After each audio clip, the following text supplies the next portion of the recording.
Hey guys, this winter my room is feeling colder than usual, so it looks like the culprit is this gap in the window, which may be due to the window being old.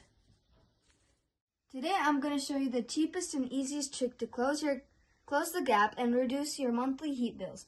Here it is. Using a recycled pool noodle, this is a cost-effective recycling project, otherwise it would have been wasted. Cut the pool noodle into around 1-inch strips to fill in the gap in your window. You can use your finger to push the pool noodle into the gap, or you can also use a butter knife to push it in for your safety.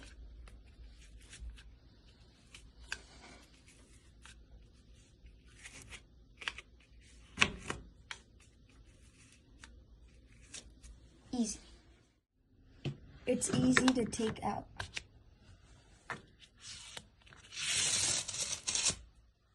This easy and cheap trick will take up max 10 minutes of your time. And you don't need extra tape or costly insulation materials for this. I guarantee you that you will feel your room a lot warmer than before. Thank you.